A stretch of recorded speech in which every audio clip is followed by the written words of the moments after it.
The storm hit like a freight train barreling through the narrow valley, turning the trail into a river of mud that sucked at my boots like it wanted to claim me whole. I stumbled, cursing under my breath, my backpack heavier than the regrets I'd hauled out here from New York to escape. Then, from the haze of rain and pine, a silhouette emerged on horseback, a cowboy straight out of some half-forgotten western, his voice cutting through the downpour like a lifeline. "You look like hell, darlin'. Need a ride? Or you plannin' to drown out here for the fun of it?" I froze, water streaming down my face, blurring the world into a watercolor of greens and grays. Christopher Hale. That's me. The guy who ditched his corporate desk job and a cheating ex for this fool's errand of finding himself in the Wyoming backcountry. Had never seen anything like him. Broad-shouldered under a weathered Stetson, denim shirt clinging wet to his chest. He extended a gloved hand from the saddle of a chestnut gelding that snorted steam into the chill. His eyes, a piercing blue under the brim, locked on mine with an intensity that made my stomach flip, like he'd seen right through the storm and straight into the storm raging inside me. "Name's Ethan," he said, his drawl thick as molasses, laced with that easy western charm that felt both foreign and familiar. "And this here's Boone. He's got room for one more if you ain't too proud to accept a hand from a stranger." I hesitated, pride warring with the ache in my legs, but something in his gaze, warm, unyielding, like he knew the weight I carried, pulled me forward. I grabbed his hand, rough and calloused, and swung up behind him, the horse shifting under our combined weight as thunder cracked overhead. His body was solid against mine, heat radiating through the damp fabric, and for the first time in weeks, I didn't feel utterly alone. We rode in silence at first, the rhythm of Boone's hooves splashing through puddles lulling me into a daze. The valley was a jagged scar in the Bighorn Mountains, all craggy peaks and wild aspens that whispered secrets in the wind. I'd come here on a whim, after finding out my ex, Mark, had been screwing his best friend for months. Turns out, our 5 years together were just a pit stop on his way to suburbia with a wife and 2.4 kids. "You're too much drama, Chris," he'd said over takeout Thai, like I was the punchline to his straight guy awakening. So I'd booked a solo hike, telling myself the solitude would stitch me back together. But solitude's a liar. It amplifies the cracks. Ethan broke the quiet with a low chuckle. "You got a name, city boy? Or should I just call you Muddy?" His back was warm against my chest, and I caught the faint scent of leather and sage cutting through the rain-soaked earth. "Christopher," I muttered, my voice hoarse from disuse. "But Chris works." He nodded, tilting his head just enough that I glimpsed the strong line of his jaw, shadowed by a day's growth. "Chris it is. What brings a fella like you out here, chasing ghosts in the rain?" I laughed, bitter and short. "Ghosts sound about right. Needed to get away from everything." He didn't press, just hummed something low, a tune that sounded like an old Johnny Cash ballad twisted with heartache. By the time we crested the ridge, the storm easing to a drizzle, my grip on his waist had loosened from necessity to something dangerously close to comfort. His ranch, a weathered cabin nestled in a meadow ringed by lodgepole pines, came into view like a promise. Smoke curled from the chimney, and a corral held a handful of horses that nickered greetings to Boone. "Home sweet home," Ethan said, dismounting with a grace that belied his size. 6'3" easy, with shoulders that spoke of years breaking colts and mending fences. He helped me down, his hands lingering a beat too long on my hips, steadying me as my knees buckled from the chill. Up close, without the rain's veil, he was even more striking. Late 30s, maybe, with laugh lines etching his sun-leathered face and a scar hooking down from his left eyebrow like a question mark. "Come on inside. Got coffee black as sin and stew that'll warm your bones." The cabin was all rough-hewn logs and cast-iron simplicity, the kind of place that smelled like pine resin and smoked meat. A stone fireplace crackled, casting flickering shadows over a threadbare Navajo rug and shelves crammed with dog-eared paperbacks. Steinbeck, Hemingway, a worn Bible tucked in the corner. Ethan shrugged off his jacket, revealing a faded flannel that hugged his torso, and I tried not to stare at the way his muscles shifted as he stirred the pot on the wood stove. "Sit," he ordered, gentle but firm, pointing to a rocker by the fire. I obeyed, peeling off my soaked socks, toes numb as ice. As he ladled stew into bowls, venison chunks in a gravy thick with carrots and potatoes, conversation flowed easier than I'd expected. He was a third-generation rancher, he'd said, running 300 acres of cattle and hay since his pa passed 5 years back. No wife, no kids, just him and the land. It's a hard life, he admitted, settling on the floor across from me. Knees drawn up, bowl balanced on one. But it's honest. No bullshit, no facades. His eyes met mine over the rim of his mug, and there it was again, that spark like static before a lightning strike. I told him bits of my story. The job in finance that chewed me up, the apartment in Brooklyn where I'd wake to sirens and regret, the way Mark's betrayal had left me questioning if love was just another con. I'm gay, I blurted, the word hanging heavy in the air between us, testing the waters. Ethan's fork paused midway to his mouth, but he didn't flinch. Instead, he set it down, leaning forward with elbows on knees. Figured as much. Ain't no shame in it here, Chris. World's got enough hidin'. His voice dropped, confiding. Truth is, I know a thing or two about lovin' who you love, even when the valley don't make it easy. That night, as the fire died to embers, he offered me his bed. A narrow cot piled with quilts that smelled of him, and took the floor without argument. I lay awake, staring at the rafters, heart pounding from more than the cold.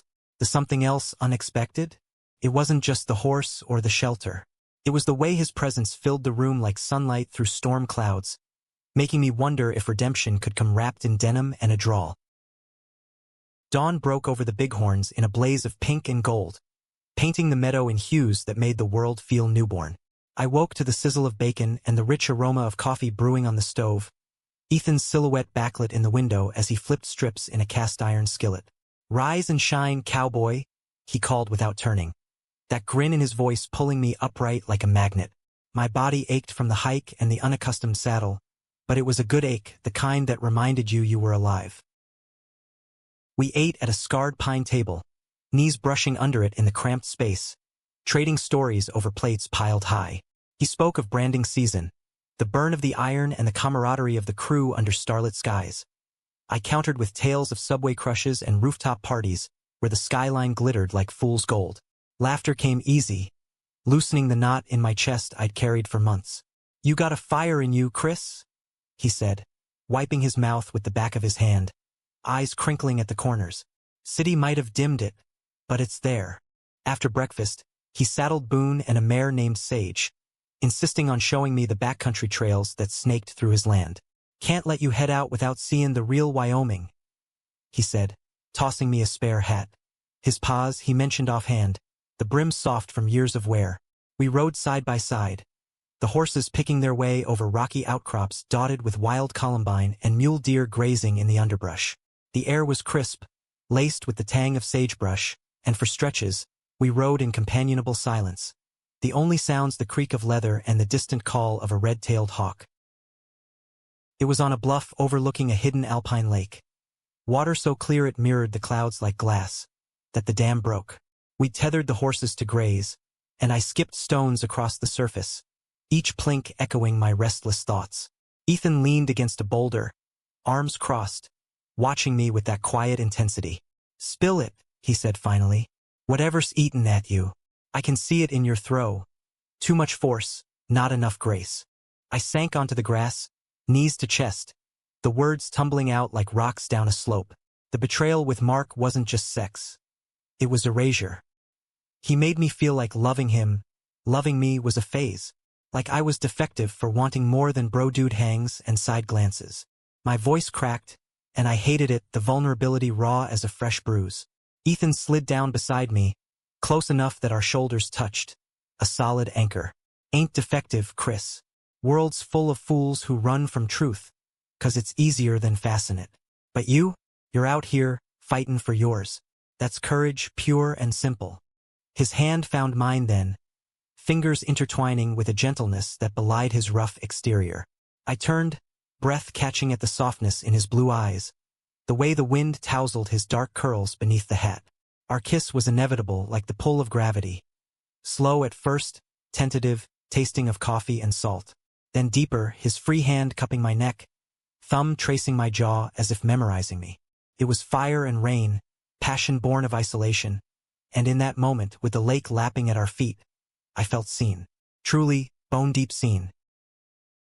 The days blurred into a rhythm that felt stolen from time itself. Mornings mending fences, his laughter booming as I fumbled with wire cutters.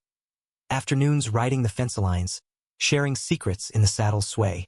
Evenings by the fire, his head in my lap as I read aloud from the grapes of wrath, his fingers tracing lazy patterns on my thigh. Sex came naturally, unhurried, nights tangled in quilts, exploring each other with the reverence of survivors. He was all contrasts. The scrape of stubble on my collarbone, the tenderness in his whispers of, "You're safe here, darlin'." I fell hard, recklessly, convinced this valley had conjured a miracle. But miracles have shadows. It started with a letter, yellowed envelope tucked in his desk drawer while I hunted for twine. I wasn't snooping, honest, but curiosity's a thief. Inside, faded ink on lined paper. "Ethan, my love. Can't wait for you to come home. The baby's kicking like a colt. Yours forever, Laura." Dated 8 years back. My stomach plummeted, the room tilting. Laura, baby. A life before this cabin, before me. He found me there, envelope trembling in my hand, face ashen. "Chris, wait." But I was already backing away, heart hammering like a spooked Mustang. "Who the hell is Laura? And don't lie to me, Ethan. Not after everything." His shoulders sagged, the cowboy bravado cracking like dry earth. He sank into a chair, rubbing his scar as if it ached. She was my wife. High school sweethearts, the whole small-town script. I loved her in my way. But when the boy came, Tommy, I knew something was off in me. Couldn't touch her like a husband should. Left him in Cheyenne, filed papers quiet like. Ain't seen him since. The confession hung heavy, but it wasn't the past that gutted me. It was the omission. You let me think you were alone in this. Free. But you hid a family, Ethan. What if that's still pulling at you? What if I'm just a detour? Tears burned hot, betrayal twisting like barbed wire. He reached for me, voice breaking. "No, God, no. You're the first real thing I've felt since." But I was scared. Scared you'd run if you knew the mess I am. I ran anyway, bolting into the night, boots pounding dirt paths lit by moonlight. He didn't follow, or maybe he did, but the valley swallowed his calls. By morning, I was at the trailhead, thumb out for a ride back to civilization, the taste of him lingering like ash. The something unexpected? It wasn't just his heart. It was the knife edge of trust, sharp enough to draw blood. Hitchhiking out of the Bighorns felt like clawing my way through a bad dream. The thumb-out stance on Highway 14 drawing pitying glances from passing F-150s until a grizzled logger in a Broncos cap finally pulled over. "Look like you wrestled a grizzly and lost, kid," he grunted, tossing my pack in the bed. I mumbled thanks, curling against the passenger door as the mountains receded in the rearview, each mile a fresh wound. Back in Sheridan, I caught a Greyhound to Denver, neutral ground, or so I told myself, crashing in a Fleabag motel off Colfax Avenue where the neon buzzed like regret and the bed smelled of stale smoke. Sleep was a joke. Every creak of the floorboards echoed Ethan's voice, every shadow his silhouette in the doorway. I'd left without a word, pride my only armor, but now it chafed like ill-fitted chaps. Was he right to hide? Wyoming wasn't exactly a rainbow flag parade. Hell, the state still whispered about the Matthew Shepard murder like a ghost story around campfires. But we'd bridged that chasm, or so I'd thought. Now, alone with a burner phone and a half-empty flask of cheap bourbon, doubt crept in like fog off the Platte River. What if I was the one running from truth, projecting Mark's ghosts onto a man who'd bared his scars? 3 days blurred into numb routine. Walks along the South Platte, sketching the graffiti-tagged viaducts in a notebook I'd bought at a dollar store, nursing coffees at diners where waitresses called me Han and slid extra bacon my way. On the fourth, impulse or masochism drove me to a dive bar called the Buckhorn, all peanut shells on the floor and jukebox crooning Merle Haggard. I nursed a Coors, sketching absently, when the door swung open and there he was. Ethan, dust streaked from the road, Stetson in hand, eyes scanning the dim room like a hawk till they locked on mine. "You gonna make me chase you clear to the Rockies? Or can we talk like grown men?" His voice cut through the din, low and edged with exhaustion. The bar's murmur faded. All I saw was him, broader in the harsh light, jaw set but eyes pleading. I shoved my stool back, heart slamming. "How'd you find me?" He shrugged, sliding onto the stool beside mine. signaling the bartender for 2 whiskeys. Asked around the bus station. Small world for wanderers. The drink arrived, amber fire in smudged glasses, and we clinked in uneasy truce. Words spilled then, jagged and honest. He owned the hiding, not pride but shame. Grew up thinking men like us were sins to be buried. Left Laura 'cause I couldn't lie anymore. But the leavin' near killed me. Tommy, he's 7 now. Sends drawings sometimes. I watch from afar, send checks. But you, Chris, you made me want more than survivin'. His hand hovered near mine on the bar. Not touching, waiting. I swallowed hard, the whiskey burning truth into me. I get scared too. Mark didn't just cheat, he made me feel invisible. Like my love was a burden. And you felt like home, Ethan. Then that letter. It was like the floor dropped out. He nodded, slow, thumb tracing the glass rim. I should have told you day one, but fear's a hell of a blindfold. The jukebox flipped to Patsy Cline, her ache mirroring ours, and something shifted. I covered his hand with mine, skin warm and real. Then let's take it off. Together. We talked till closing, plans, fears, the messy in-between. No grand gestures, just 2 men forging a path through the wreckage. By dawn, we were back on the road, his truck eating miles toward the valley, my head on his shoulder as the sun rose. But homecomings aren't fairy tales. Ethan's ranch waited like a judgment. The letter still on the desk, Boone whinnying a welcome that twisted the knife. We mended fences literal and figurative, me helping with the haying crew, learning the bite of pitchforks and the balm of shared sweat. Nights, we'd lie under the stars on a blanket by the creek, his stories of lost years weaving with mine of city isolation. Love deepened, roots sinking into the soil of us. Lazy mornings with coffee and kisses, trail rides where he'd pull me close mid-gallop, whispering, I got you, like a vow. The conflict simmered, though, bubbling up in quiet moments. A phone call from Cheyenne, a mediator about visitation rights, left him withdrawn, staring at the fire like it held answers. What if he hates me, Chris? The boy, for not being the dad he needs? I'd hold him then, fierce, reminding him of the man who'd offered a stranger not just a horse, but hope. You're enough. We're enough. But doubt lingered, a shadow on our horizon. Crested in late summer, heat wave baking the valley brown. Word came via a dusty envelope. Laura, remarried now, petitioning to cut Ethan out entirely. For Tommy's sake. The letter read, cold as legalese.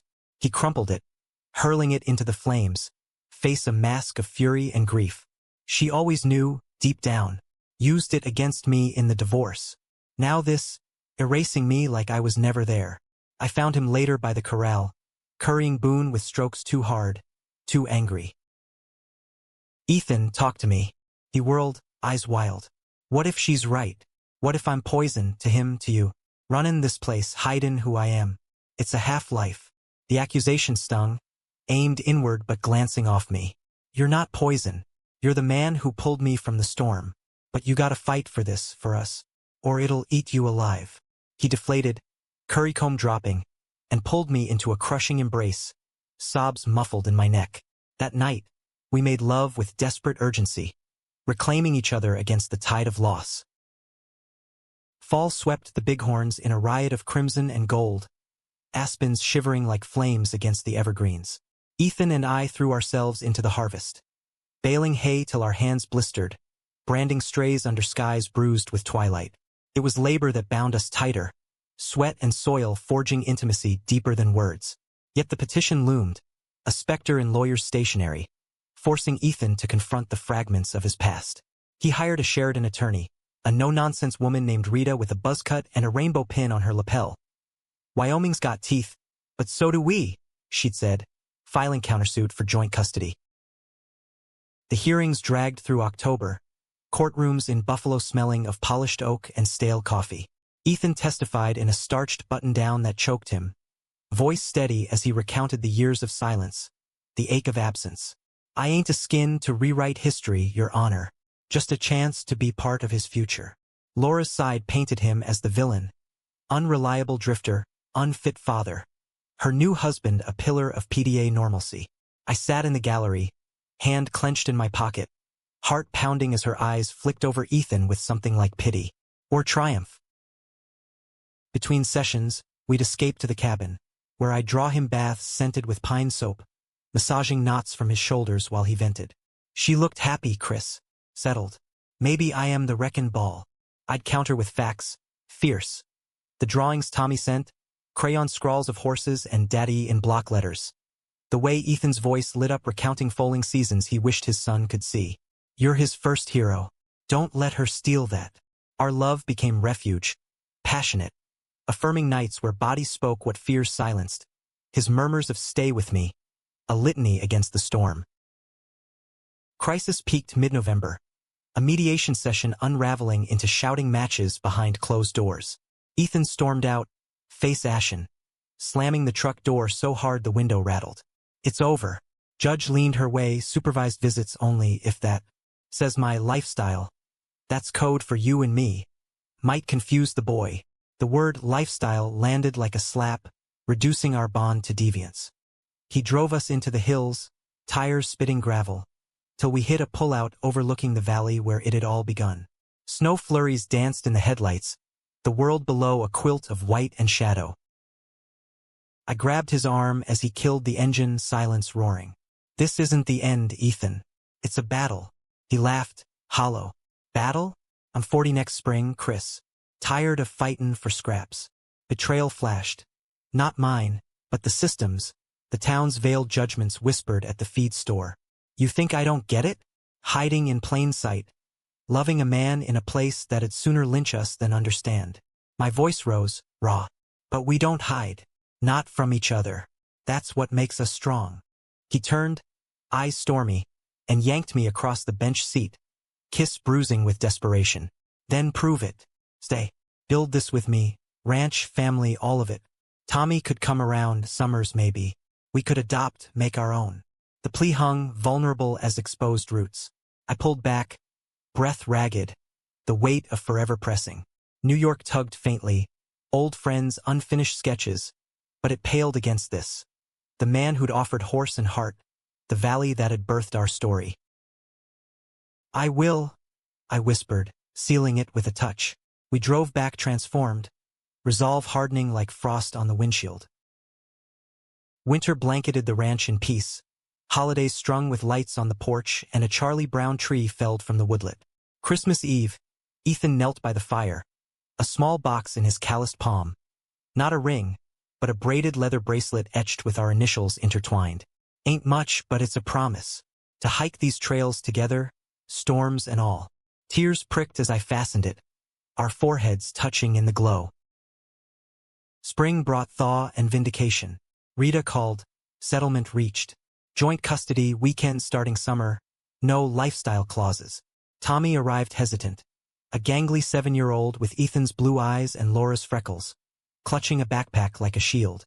This your horse? He asked me shyly, pointing to Sage. I nodded, kneeling. Want a ride? Boone's Ethan's your dad's favorite. His grin cracked the ice, and as we walked the meadow, Ethan trailing with quiet awe, I saw it. Redemption not in perfection, but persistence. Years folded like valley ridges. The ranch grew, solar panels on the barn, a guest cabin for Tommy's visits that stretched to weeks.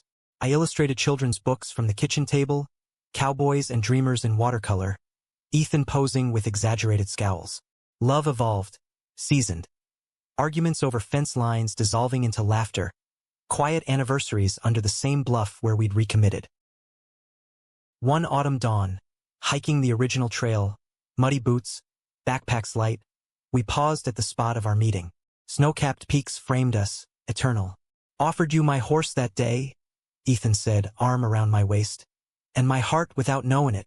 I leaned in, kissing the scar above his brow. Took both. Wouldn't trade the unexpected for anything. In the end, the valley taught us. Love's no straight path, but a winding trail through storms and betrayals. It demands you offer all horse, heart, hidden scars, and trust the rider beside you won't bolt. We didn't, and in that choice we found home.